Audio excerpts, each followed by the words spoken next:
A man walking to work hears faint screams. What he discovers leaves him grasping for air. 18-year-old Oksana Makar is lying in burning garbage. Her body is on fire. Her organs are literally cooking inside of her. The kind of torture that shouldn't exist outside of nightmares. But this is real. This happened to a real teenager. Yet, even in that moment, even with burns across most of her body, Oksana refuses to be silenced. While doctors stand there shocked she's even alive, she uses her last bit of strength to name her attackers. Wealthy men who thought their status would protect them. In that moment, barely clinging to life, Oksana doesn't just fight to survive. She fights for justice. But to understand why this matters so much, we need to know Oksana's story.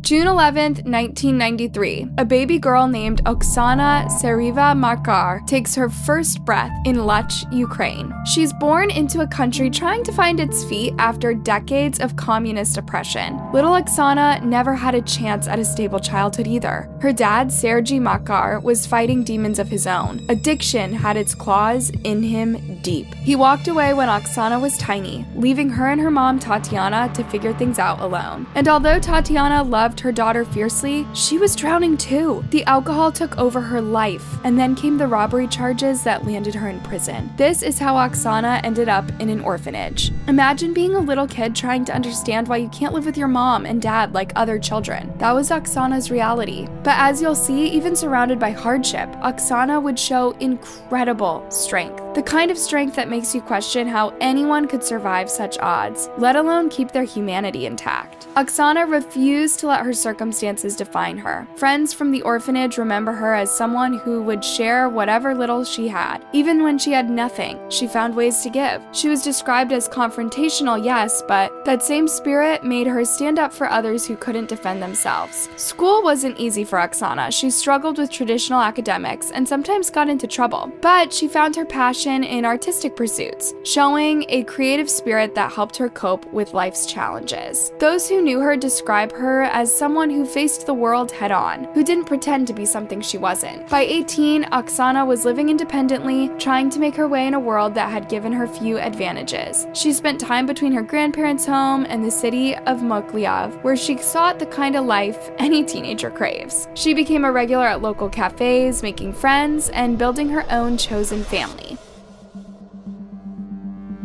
March 8th, 2012, International Women's Day. The kind of night that should have been about celebration and freedom. For Oksana, it was meant to be simple, just a quiet evening at Rybka Cafe, her usual spot. The bartender knew her, so she felt safe there. Just a can of beer and some juice, that's all she wanted. A small moment of peace in a hard life. Then they walked in. 3 guys who would destroy everything. Yevhen Krasnyshok, Maxim Pryznyshuk, and Artem Posyan. You need to understand who Maxim was, because he wasn't just some random guy or he didn't see himself as one. His family had connections, the kind of privilege that makes people think they can do whatever they want. He'd been after Oksana for a while, and even tried to buy her affection with money. But Oksana wasn't for sale. She stayed friendly with him though, because that's what girls often do, right? They try to keep the peace and stay nice, even to guys who can't take no for an answer. The security cameras caught what happened next. These guys kept pushing drinks on her. People at the bar saw it coming, saw how weird she started acting. Not drunk weird, something else. Something wrong. The kind of something that makes your gut scream that someone's drink has been spiked. When she could barely stand, they offered to help her to Maxim's apartment. Said that they would take care of her, let her sleep it off. And here's where everything goes dark. The kind of dark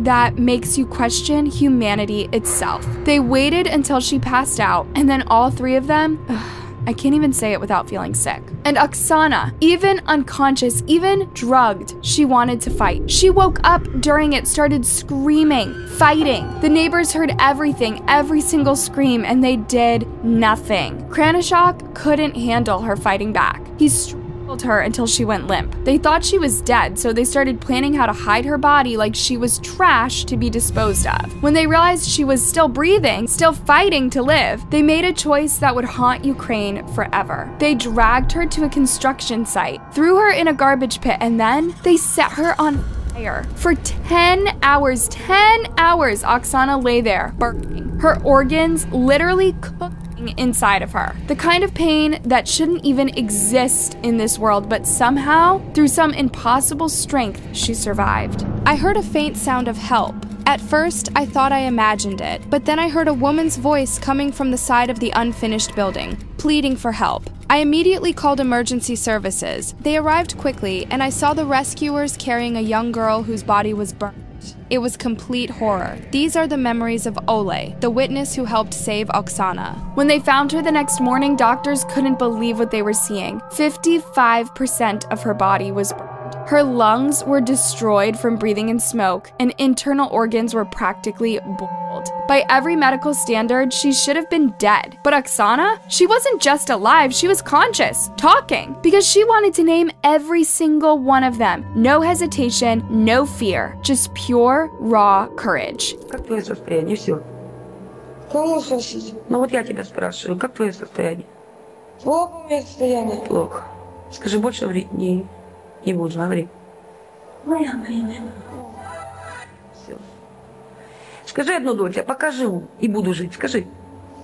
Пока живу и буду жить. Despite Oksana identifying all 3 attackers, guess who stayed in custody? Only Kranishok. The others, they walked free. But something extraordinary happened next. The people of Ukraine refused to accept this injustice. News of Oksana's case spread rapidly through social media. Protests erupted across multiple cities. In Mykolaiv alone, thousands took to the street. They weren't just demanding justice for Oksana. The public pressure was intense and sustained. Over 10,000 people gathered in Mykolaiev's central square. Protests spread to other major cities, including Odessa, Lviv, and Kharkiv. The message was clear. This time, the powerful wouldn't be able to escape justice. Meanwhile, Oksana fought for her life in the hospital. The severity of her injuries required multiple surgeries. Doctors had to amputate her right arm and both feet to prevent gangrene. Emil Fistal, the director of the burn center, said her mother believed in her. She believed that Oksana would recover, and we, as doctors, also believed in her recovery. When we first saw Oksana, we had a strong desire to help her, to save her life, and even if there was only 1 chance in 1,000, we would still take it. Despite being given just a 2% chance of survival, she continued to fight. But here's where the story shifts, where humanity pushes back against the darkness. The community didn't just watch, they rose up. More than 150 people in Mykolaiv lined up to donate blood. Think about that, regular people taking time off of work, waiting in long lines, literally giving parts of themselves to save this girl that they had never even met. When Oksana was moved to a specialized burn unit, the police there, they organized another massive blood drive. 150 officers showed up. People who had never even heard of Oksana before this started donating money. The total hit over 1 million hryvnias. And Tatiana, Oksana's mom, never left that hospital room. Despite their complicated past, despite everything, she was there. Her words to reporters will haunt you. Oksana is my only one. I would give everything for her, all my skin, kidneys, anything, just for her to live. I have no money. I have nothing. Only her. I will fight until the end. She will not die. She will live. This will be the first time that even with such severe burns and in such a condition, my child will survive. I believe in that. The doctors who had seen every kind of trauma imaginable kept saying they'd never seen anyone survive burns this severe for this long. They called her a miracle. But sometimes miracles aren't enough. On March 29, 2012, Oksana's body finally gave out. Multiple organ failure, brain inflammation, sepsis, her lungs filling with blood. The medical team fought for 40 straight minutes to bring her back. At 7:30 a.m., they had to admit what a whole country had been dreading. Oksana was gone. They buried her in a white wedding dress. That's the tradition for Ukraine, for young, unmarried women. One final celebration of a life cut short. But this wasn't just any funeral. The streets were packed not just with family, not just with friends, but with hundreds of strangers. People who had never met her but felt her fight in their souls. People who saw Oksana in their own daughters, sisters, and friends. On November 22, 27, 2012, all 3 men faced consequences. Kraknishak got life, Prysnyak and Poshian got 15 and 14 years. Was it enough? Ask any of those people who stood in the rain to donate blood, who marched in the streets demanding justice, who filled those funeral streets. They'll tell you no sentence could ever be enough. Oksana won, even if she couldn't be there to see it. This story goes deeper though. This isn't just about protests and change. This is about an 18-year-old girl who never caught a break, but never lost her soul either. When Maxim waved his money at her, thinking he could buy a human being, she said no. When those men attacked her, she fought back. Even when she was literally burned alive, she made sure everyone would know exactly who did it. Speaking of strength in the face of evil, there's another story we need to talk about. Another woman who refused to let her attacker silence her, even as her body was literally burning away. Her name was Judy Malinowski, and her story parallels Oksana's in ways that will break your heart. Here's the thing about being burned alive. Medical science says you're not supposed to survive it. The human body just isn't built to withstand that kind of trauma. But just like Oksana, Judy defied those odds through sheer force of will. It happened at a gas station in Ohio. Her boyfriend, Michael Slager, was mad at her. The kind of mad that turns men into monsters. He didn't just attack her, he methodically poured gasoline over her head, watched it soak her clothes, her hair, drip into her mouth. He ran around on me and started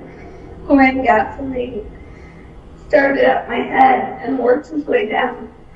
Some got in my throat as he did that. Then he pulled out a lighter. The surveillance footage shows what happened next. Like Oksana's attackers, Slager stood there watching her burn. Just stood there, his eyes dead and empty, while the woman he claimed to love became a human torch. And he let me on fire, and the look in his eyes were, his eyes went back, literally. When they found her, 80% of her body was charred black. The doctors gave her 0 chance at survival. Actually, they gave her injuries a 110% mortality rate. Yeah, that's not even mathematically possible, but that's how severe her burns were. Like Oksana, she was fighting against impossible odds. Both Judy and Oksana survived their initial injuries through sheer determination. Not just survived, but stayed conscious and clear-headed enough to name their attackers. Think about that kind of strength. Your body is literally from the inside out. You're in unimaginable pain, but you're focusing every remaining ounce of energy on making sure your attacker faces justice. Judy survived for 700 days, almost 2 years of constant agony, over 50 surgeries, her organs slowly failing, while her children were witnesses. Judy was fighting to testify. She knew that if she died before she could share her story in court, Slager might walk free, just like Oksana's attackers initially did. So Judy did something unprecedented.